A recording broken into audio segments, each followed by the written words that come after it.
The geopolitical landscape over the last 48 hours has shifted into a state of high-velocity friction as the United States and Iran teeter between the prospect of direct military confrontation and the sudden opening of a diplomatic backchannel. This tension is currently manifested most visibly in the waters of the Persian Gulf and the Arabian Sea, where the proximity of Iranian military assets to United States naval vessels has reached a boiling point.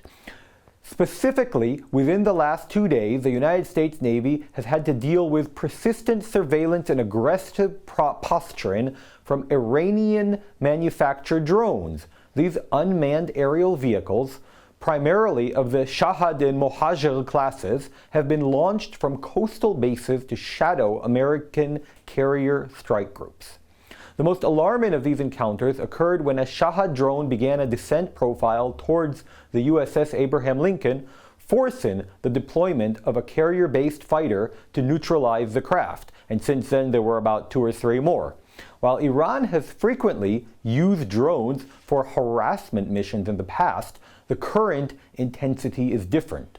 These flights are no longer mere surveillance runs. They are being used to test the response times and defensive parameters of American ships during a period of extreme political sensitivity. These incidents at sea are not happening in a vacuum, but are being used as a leverage by Tehran to show that they can disrupt global energy corridors if the pressure from Washington becomes unbearable. While the sound of jet engines and the splashing of downed drones dominate the military theater, the diplomatic theater is seeing a flurry of activity that few predicted 48 hours ago. There is a verified report that a high-level Iranian delegation acting under the direct authority of President Masoud Pezeshkian is preparing for what could be the first direct face-to-face negotiations with representatives of the Trump administration, although current news says that it will be through mediators, but we will see. These talks are reportedly being facilitated by the Sultanate of Oman, a nation that has historically served as the primary post office for secret communications between Washington and Tehran. The shift towards diplomacy is being framed by the Iranian leadership as a response to requests from friendly governments, but observers note that the timing is likely driven by the internal fragility of the Iranian regime. The White House has maintained a dual-track rhetoric, simultaneously warning that an armada is positioned to strike Iranian infrastructure, while stating a preference for a comprehensive deal that would permanently address nuclear enrichment and regional proxy warfare, as well as the Iranian missile program. Although that too, most recent reports from Marco Rubio say that he's very doubtful of any success for the Friday meetings. This creates a psychological pressure cooker environment where every military move in the Gulf is intended to influence the starting position of the negotiators at the table. The moderate Arab states, especially Saudi Arabia, the United Arab Emirates, and Egypt, are watching this escalation with a mixture of hope and profound anxiety. Over the last 48 hours, leadership in Riyadh and Abu Dhabi have been engaged in a diplomatic marathon, communicating with both Washington and Tehran to prevent the situation from spiraling into a regional conflagration. The Saudi government, in particular, is concerned that any direct American strike on Iranian soil would result in Iranian retaliatory strikes against Saudi oil factories and facilities and desalinization plants, similar to attacks in 2019. Therefore, the moderate bloc is pushing hard for the success of the upcoming Oman talks. They are offering themselves as regional guarantors of a new security agreement, provided that the US and Iran can reach a de-escalation agreement. The UAE has been particularly vocal in international forums, arguing that the Middle East cannot survive another decade of maximum pressure without a release valve. These countries are effectively trying to manage a delicate balance. They want the Iranian threat neutralized, but they do not want to pay the price for a war fought on their doorsteps. Underneath the military and diplomatic maneuvering lies the most tragic and volatile element of the last few hours: the internal state of Iran itself. The country is still reeling from the aftermath of the massive protests and the subsequent bloody crackdown that occurred throughout January. The human cost of these protests is only now being fully realized as international observers and human rights organizations tally the victims.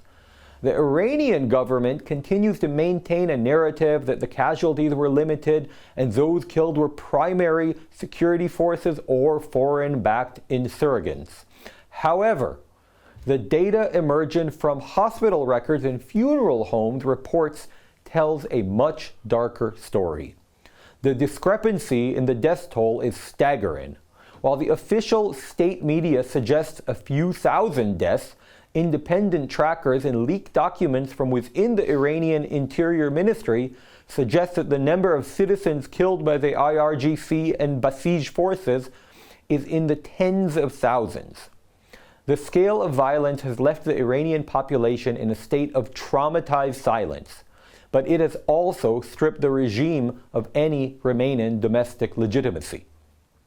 This internal instability is perhaps the real reason the Iranian government is suddenly willing to sit down at the negotiating table. That, or they're just trying to buy time and trick the West as usual. The leadership in Tehran understands that it cannot survive a multi-front crisis where it is fighting its own people at home while facing a technologically superior military force in the Gulf. The reports of mass graves and the thousands of disappeared citizens have created a level of international condemnation that even Iran's traditional allies are finding difficult to ignore. In the last few days, the United Nations has moved closer to declaring the crackdown a crime against humanity, which adds a layer of legal pressure to the existing economic sanctions. The protests have been so widespread and the response so brutal that the regime's command structure is reportedly facing internal fissures, with some regular army units expressing reluctance to continue the enforcement of domestic order. As we look at the immediate horizon, the next few days will be defined by whether the Oman Channel can produce a tangible ceasefire and agreement, or if the tactical friction at sea will trigger an accidental war before the diplomats even meet. The United States has made it clear that the presence of its naval assets is not just for show. They are actively intercepting Iranian threats and will continue to do so as long as the drones and fast boats remain in a kill zone proximity to the American sailors. Meanwhile, the Iranian public remains a wild card in this equation, besides, of course, Donald Trump being the wild card. If the people perceive that the regime is negotiating from a position of weakness, it could reignite the very protests that the government just spent weeks trying to crush. The situation is a complex web where a single drone pilot's mistake or a single negotiator's temper could change the course of history for the entire Middle East. The moderate Arab world is holding its breath, hoping that the promise of a deal in Oman is more than just a stalling tactic, while the families of the protest victims continue to search for answers in a country that is currently a fortress of secrecy and mourning. Every hour that passes without a major explosion is currently being counted as a win. For those who don't want Iran destroyed and have their regime changed, of course, but I mean, you know what I want. But the underlying tension remain as combustible as the oil flowing through the Straits of Hormuz.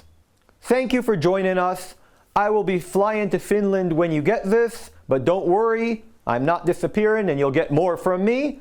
And if prophecy has anything to say about it, or the past jokes God has played on my life, then expect the war in Iran to happen this weekend.